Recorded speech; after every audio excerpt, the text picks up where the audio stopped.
Welcome to EFTM and today's episode of The Bold and the Luxurious. That's how I reckon we best describe this big, bold luxury SUV from Genesis. Who the hell's Genesis? Click subscribe, ring the bell, we'll bring you notifications whenever you have something new right here at EFTM and we'll tell you it all. Yeah, my first memory of Genesis actually goes back a fair few years now when they first started bringing in the luxury sedan market. And to be honest, it was perfectly timed for Genesis, which is Hyundai's luxury model, because of the demise of the Holden Caprice or Statesman. Those cars were being used at a big number by hire car drivers. The upper class taxi, the next level kind of customer service, but the one before you get to Audis and BMWs. So Genesis came in with their sedan, which looked nice. It kind of had a similar look and size to the Statesman and Caprice, the WM I think it was, and it was affordable, and that was what made it a great replacement for those cars. Fast forward a few years and it's kind of been, just mulling away, doing their thing at Genesis. And then they come out with this plus their sedan. Don't get me started on the styling of that, but this really turns heads. My 9-year-old Harrison said, "Oh, you got a Bentley." Flipsy had one of these near at his place and his neighbour thought he had a Bentley. This thing looks like a Bentley Bottega or whatever the hell it's called. It's a big squared off design, but really nice design. At a distance, it looks a bit like a Bentley, but up front, it's everything Genesis. Genesis are creating their own design language with this very car. The grille with this kind of cross hatching across it, I think looks spectacular. The dual line daylight running lights at the front in the headlamps, beautiful LED matrix, headlights in between. It's got all the goods, right? And I think it needs to stand out because you're taking on Audi Q7, BMW X5, X7. There's a whole range of SUVs from all the big brands that this is fighting against. Now, let me tell you what I don't like. Straight up. 3 things. Steering wheel is enormous.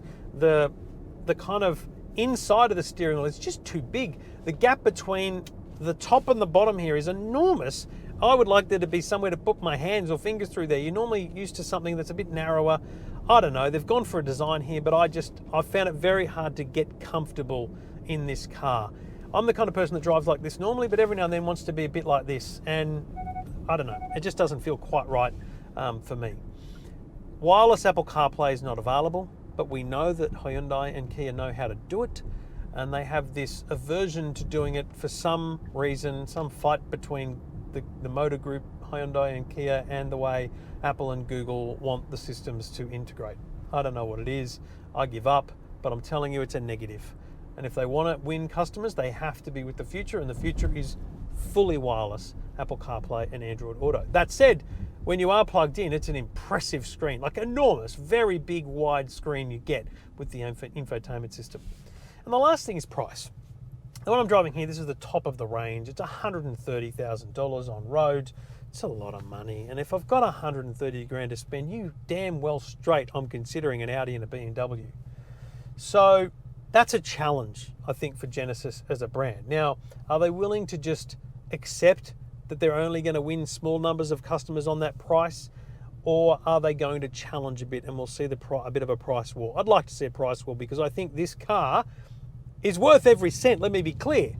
But I think they're going to struggle to get people to shell out those cents given the competition in the market. I love the Audi. In fact, I would probably be drawn most to an Audi in this sector. I think the fit and finish Audi bring to their cars is next level. The design is nice, but this matches it in design, and I think fit and finish is, if the Audi's a 10 out of 10, which is probably not, it's probably a 9, this is a 7.5 or an 8. It's beautiful. Great stitching, great design, great materials. It's got everything. It's ticking all the boxes, folks, but it is just expensive. Now, there's 3 models. There's a 2.5 litre petrol, there's a 3.5 litre petrol, which we're in, and a diesel in the middle. Flipsy did not like the 2.5 litre petrol. Gutless and kind of left wanting. This has the power when you want it. Really solid power, more than most other in the class, and more than you get with the diesel. The diesel in the middle, sit in the middle of the two. But the diesel had the punch that Flipsy wanted. So I think Flipsy would absolutely love this 3.5 petrol. So assuming you're going to go up to the top level here, which we have with this test car, you are talking 130 grand, but that's optioned up. And I got to tell you, there's stuff in this car that I've never seen in cars before. Let me start with this. This fully digital instrument cluster had my mind boggled for the first half an hour. I had to ring Hyundai Genesis and say, what the hell is that? It's a 3D stereoscopic display. Now, you can opt to turn it off, but when it's on, you get this depth. I can't show it to you because you're watching in 2D. But let me tell you that the drive information that I'm looking at now, the trip meter, the speed that I'm going on the digital dash, that's sitting in front of the dials, which seem to be sitting a few millimeters deeper in the dash. They're able to put this kind of depth in it, so even the needle looks like it's sitting above the numbers on the dial. It's mind-blowing, and it's really cool. And it does actually adapt to with your eyes, because it's fascinating. It really is fascinating. So there is eye tracking in here as well, which I'm not going to demonstrate, but I have come to see several times warn me to look at the road. So if you're looking down, say, at your hand, because you're an idiot, and you're looking away from the road ahead of you, I'm struggling to do it because I just can't. It's just dangerous. But the car will notice that, and it will prompt you. Now, fortunately, it hasn't done it for me because I just keep looking up. But it will prompt you that you're not paying enough attention. There's a driver attention warning. It will notice that you're swerving or swaying. It will give you driver alerts.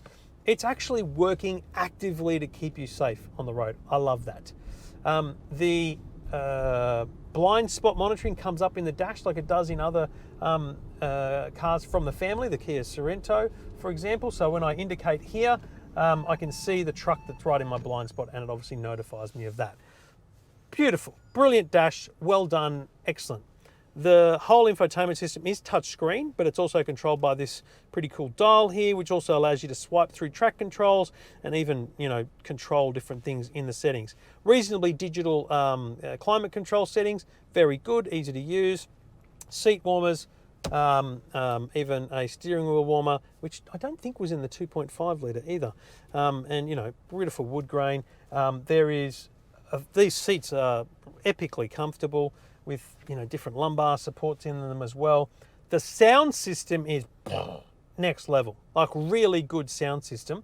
In the 3.5, we've got electronic adjustments up and down for the second and third row of seats. Something my 9-year-old noticed that the 2.5 litre didn't. It only had rear row electric adjustment. Center row electric adjustment, and this one has both rows. So you can, when you're in the boot, you can press a button and the rows will all go down, so you've got more luggage space.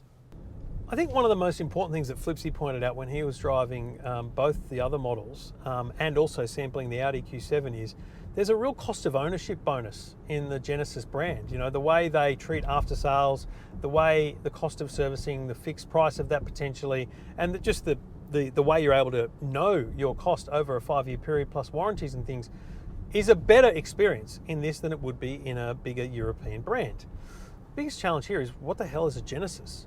Now for me, I love that uniqueness, so I want to be the one on the road with something that no one else has got. So I'd be first in. But they've got to win over, hire car drivers who are buying those big cars. I think they can. I think that if Audi, BMW and Mercedes owners were willing to drive this car, they'd be blown away. They really would be. But most importantly, people who are in the family, who are upgrading or doing better or whatever, will look at this and go, I've had a really reliable Hyundai or whatever experience it is. Let's consider the Genesis.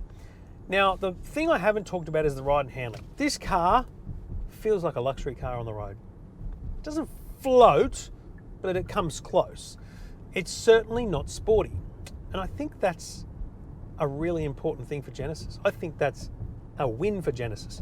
Because these days, the BMWs, the Audis, the Mercedes, they're being engineered to be nimble and sporty.